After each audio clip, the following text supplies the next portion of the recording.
Israel बहुत बुरे तरीके से फंस चुका है। वो मुज़ाकरात जो कि डोनाल्ड ट्रंप की जानिब से पेश किए गए थे 20 नुकात, अब उन्हीं मुज़ाकरात को इसराइल की नेतन्याहू की बहुत बड़ी नाकामी करार दिया जा रहा है। उनके अपने मीडिया चैनल्स इस वक्त ये कह रहे हैं कि डोनाल्ड ट्रंप हमास के शिकंजे में फंस चुके हैं, वो उससे कैसे बाहर आएंगे। राजवीन, अब ये सवाल किया जा रहा है, अब हमास की जानिब से वो मुज़ाकरात पर, मुज़ाकराती कमेटी पर अपना जवाब जो है वो सालिसों को पेश करा दिया गया। और साथ ही साथ नाजरीन, भारत की जानिब से कुछ गिदड़ भपकियां जो हैं वो जारी हैं और ख्वाब खरगोश से वो बेदार हो चुके हैं। और तकरीबन इतने अरसे बाद उन्हें यह ख्याल आया कि पाकिस्तान के हमने वो तैयारे भी तबाह किए थे जो कि जंग में शरीक ही नहीं थे, जंग में मौजूद ही नहीं थे, जंग में शामिल ही नहीं थे। साथ ही साथ कराची पर हमला करने की धमकियां दी जा रही है और बड़ी अजीबो गरीब और पथेटिक किस्म की स्टेटमेंट्स दी जा रही हैं, जिस पर हमें हंसी भी आ रही थी और हम ये सोच रहे थे कि आखिर भारत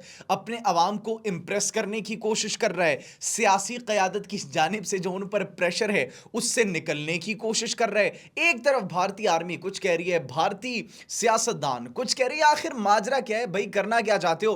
तो हम इस पर भी आज तफसीली बात करेंगे, बल्कि पोस्टमार्टम करेंगे उनकी बातों का। आप सब पर सलामती हो, मुझे जवाद यूसुफ कहते हैं। नाज़रीन, सबसे पहले बात करते हैं ट्रंप के अमन मंसूबे की, जिसको बड़ी हद तक कबूल कर लिया गया फ़लस्तीनी मज़ाहमती तंजीम हमास की जानिब से, और सालिसों को जवाब भी दे दिया गया। जी हाँ नाज़रीन, और इजरायली अफवाज के मुकम्मल इनखिला और गज़ा में मुकम्मल तौर पर जंग के खात्मे पर जो है ये फ़लस्तीनी मज़ाहमती तंजीम की जानिब से एग्री किया गया और उनकी जानिब से ये कहा गया कि इजरायली अफवाज जो यहाँ से मुकम्मल तौर पर निकल जाए, उनका जब मुकम्मल तौर पर इनखिला हो जाए यहाँ से, और साथ ही साथ जब जंग मुकम्मल तौर पर रुक जाए, तब हम डोनाल्ड ट्रंप के अमन मंसूबे को तस्लीम करेंगे। उससे पहले हम हथियार नहीं डालेंगे और उससे पहले हम भी यहाँ से नहीं जाएंगे।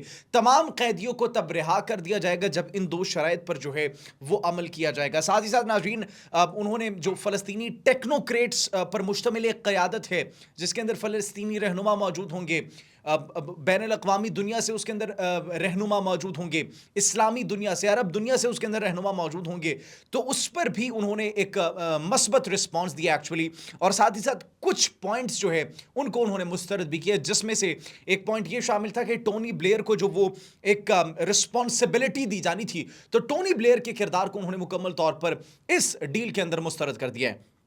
पाकिस्तान की, इस्लामी ममालिक की, अरब ममालिक की बड़ी तारीफ की गई है फ़लस्तीनी मज़ाहमती तंजीम की जानिब से, और उन्होंने एक्चुअली पाकिस्तान की एक्टिविटीज़ को, पाकिस्तान के एक्शंस को और पाकिस्तान के फ़ैसलों को, और साथ ही साथ पाकिस्तान का जो इस सब के अंदर किरदार था उसको सराहा है और एक्चुअली रिकग्नाइज़ किया उन्होंने, और कहा कि पाकिस्तान की दीगर इस्लामी ममालिक की, अरब ममालिक की, जिन्होंने सालसी का किरदार किया, डोनाल्ड ट्रंप के साथ बातचीत की, गज़ा के मसले को बैनुल-अक़वामी सतह पर उजागर किया नाज़रीन, तो उनकी जानिब से बड़ी तारीफ व तौसीक़ की गई है और कहा गया कि इसमें जो इनका एक रोल था उसको डिनाई नहीं किया जा सकता। तो जो क्रेडिट है that goes to Pakistani military leadership and political leadership as well, जिन्होंने गज़ा के लिए इतनी आवाज़ बुलंद की और इतने इक़दामात किए। साथ ही साथ नाज़रीन, डोनाल्ड ट्रंप की जानिब से फिर फौरी तौर पर स्टेटमेंट्स दी गई और अहकामात जारी किए गए कि गज़ा पर अब बमबारी रोक दी जाए, गज़ा पर हमले रोक दिए जाए, तो वहाँ पर अब कोई भी किसी भी किस्म की जो है जारहियत नहीं की जाएगी। अगर इजराइल ने जारहियत की, मतलब वो डोनाल्ड ट्रंप की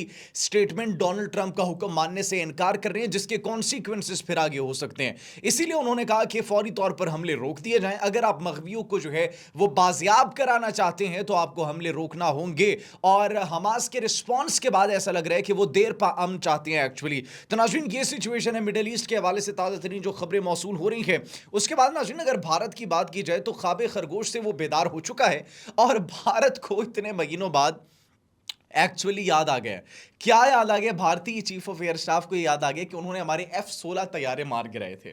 उन्होंने JF-17 थंडर भी एक मार गिराया था। मेरा बड़ा एक बुनियादी सवाल है, जिस तरह ख्वाजा आसिफ ने कहा, हमने पहले भी कहा था, हमने तो आपके टेल नंबर्स जो दर्ज थे राफेल तैयारों के, वो हमने दिखाए। आप में से किसी भी एक लीडर ने, मिलिट्री लीडर की हम बात कर रहे हैं, आपने वो जो राफेल तैयारे थे, अगर आपका कोई वाकई में नुकसान नहीं हुआ तो हमें तस्वीर दिखा दे भाई। हम तो कुछ नहीं कह रहे, आप अपने स्क्वाड्रंस की, कंप्लीट स्क्वाड्रंस की कोई फुटेजेस जारी कर दें। आप अपनी एक पायलट की, जिसका बड़ा जिक्र किया जाता था, जिसके मुतालिक बड़ी अफवाहें मौजूद थी, आप اس کی کوئی تصویر دکھا دیں, اس کی موجودگی دکھا دیں کہیں پر کہ وہ کہاں پر موجود ہے اس وقت. ہم بھی جانتے ہیں, آپ بھی جانتے ہیں. تو ناظرین, یہ ابھی پاکستانیوں کی جانب سے بھارت سے سوال کیا گیا کہ ان کو اتنے مہینے بعد, مئی کے بعد, اب انہیں ابھی یاد آیا کہ انہوں نے پاکستان کا بھی کوئی نقصان کیا تھا, ان طیاروں کا جو کہ جنگ میں شریک ہی نہیں تھے, موجود ہی نہیں تھے, شامل ہی نہیں تھے. ناظرین, تو ہم نے تو آپ کی ایک تصویر, ہم نے کیا بلکہ آپ کے اپنے لیڈرز نے پارلیمنٹ کے اندر کھڑے ہو کر تصاویر جو ہے وہ لہرائی تھی اور کہا تھا یہ دیکھیں, یہ میرے گھر کے قریب میں آ رہا تھا تو یہ ٹیل نمبر یہاں پر موجود تھا رافیل طیارے کا اور یہ تباہ ہوا تھا, گر پڑا تھا, یہ کس نے گرایا تھا. جب یہ سوال کیا گیا تو آپ کے پاس تو خود جواب موجود نہیں تھا, اور آپ بھی اس چیز کو جسٹیفائی کرنے کے بجائے ایک ایسی عجیب سی کہانی کریٹ کر رہے ہیں. خیر, بھارتی عوام میں بڑا ایک غم و غصہ پایا جاتا ہے, تو پھر اس غم و غصے کو کم کرنے کے لیے ایسے چھوٹی چھوٹی حرکتیں جو ہے وہ آپ کی جانب سے کی جائیں گی. دیٹس ٹوٹلی فائن, ہم آپ کو اسی طریقے سے ایکسپوز کرتے رہیں گے. ساتھ ہی ساتھ ناظرین, بھارت کی یہ چیف آف ایئر اسٹاف کی بات ہو گئی, بھارت کے آرمی چیف کی جانب سے کیا اسٹیٹمنٹ جاری کی گئی ہے. واو, بھارتی چیف آف آرمی اسٹاف کہہ رہے ہیں, جنرل اپیندر دویدی, وہ کہہ رہے ہیں کہ پاکستان نقشے پر اگر موجود رہنا چاہتا ہے تو دہشت گردی کی حمایت چھوڑنی ہوگی. میرا سوال ہے آپ سے بھی, بڑا معصومانہ سوال ہے, کلبھوشن یادو کون تھا؟ پاکستان میں کوئی سبزی کی ریڑھی لگاتا تھا؟ کینیڈا کے اندر دہشت گردی کے پیچھے کون ملوث ہیں؟ سکھ رہنماؤں کے قاتل کون ہیں؟ بھارتی پنجاب کے اندر سکھوں کو ہلاک کرنے والے کون ہیں؟ سکھوں کے ساتھ یہ سلوک کرنے والے کون ہیں؟ دہشت گردی کا جتنی بھی پاکستان میں ہو رہی ہے اس کا سہولت کار کون ہے؟ بلوچستان کے اندر فتنۃ الخوارج اور فتنۃ الہندوستان, ان کے تانے بانے کہاں سے ملتے ہیں؟ افغانستان کی سرزمین سے جو پراکسیز ایکٹیو ہیں ان کا تعلق کس ملک سے ہے؟ وہ کس کی فنڈنگ پر کام کر رہے ہیں؟ ایران کی سرزمین سے جو آپریشنز کیے جا رہے تھے, جو ایران کے اندر پاکستان کے جو مزدور تھے ان کو جو شہید کیا گیا, اس کے پیچھے کون ملوث تھا؟ ایران کے بارڈر سے ایرانی فورسز نے جن لوگوں کو ہلاک کیا, جن پراکسیز کو ہلاک کیا, ان کا تعلق کہاں سے تھا؟ یہ وہ سوال ہیں جس سے بخوبی واضح ہو جاتا ہے کہ آخر دہشت گردی کی معاونت اور دہشت گردی کی حمایت کون کر رہا ہے. تو یہ اب بھارتی چیف آف آرمی اسٹاف کی جانب سے کہنا کہ ہماری آرمی جو ہے ایکشن کے لیے تیار رہی ہے, دس اینڈ دیٹ, ہم مانتے ہیں آپ کو بڑی تکلیف ہوئی ہے, بڑی تکلیف پہنچی ہے آپ کو, اور ہم بالکل بھی شرمندہ نہیں ہیں اس تکلیف پر جو کہ آپ کو پہنچی ہے, کیونکہ آپ کی حرکتیں ہی ایسی تھی کہ آپ کو وہ تکلیف پہنچنا بنتی تھی.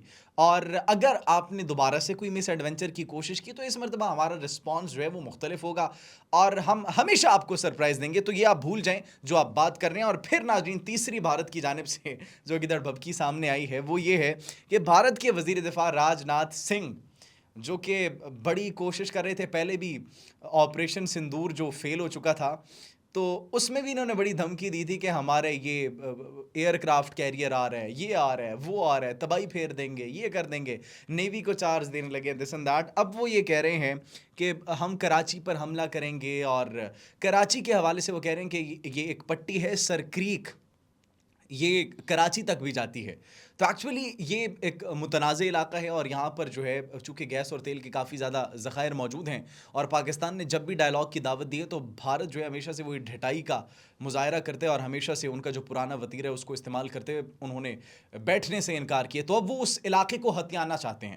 اب پاکستان نے وہاں پر جو ملٹری انفراسٹرکچر بنائے, جس حوالے سے کہا جا رہا ہے کہ بھارت میں کھلبلی مچ چکی ہے, اور وہ بھارتی جو علاقہ ہے گجرات کا, وہاں پر اس کے ساتھ ایکچولی چونکہ کنیکٹ ہوتے ہیں, تو وہاں پر ہتھیاروں کی پوجا کی گئی, جس میں وزیر دفاع راج ناتھ سنگھ بھی موجود تھے, اور ان کی جانب سے یہ باتیں کی گئی. خیر, اب اگر سرکریک کے علاقے کو یہ ایک ایگزامپل بنا کر یا پھر اس کو جواز بنا کر کوئی مس ایڈونچر کریں گے, کوئی فالس فلیگ کریں گے, تو پھر ہم تو تیار بیٹھے ہیں, آئیں اپنا شوق پورا کر لیں. اس مرتبہ آپ کو بڑا تگڑا جواب ملے گا, اور ایسا جواب ملے گا کہ پھر شاید ابھی تک آپ وہ آپریشن سندور بھلا نہیں پا رہے, پھر شاید یہ پوری زندگی آپ بھلا نہیں پائیں گے. ناظرین, آپ اس بارے میں کیا سوچتے ہیں؟ کمنٹ سیکشن میں اپنی قیمتی رائے سے ضرور آگاہ کیجیے گا. اپنا بہت خیال رکھیے. اللہ نگہبان.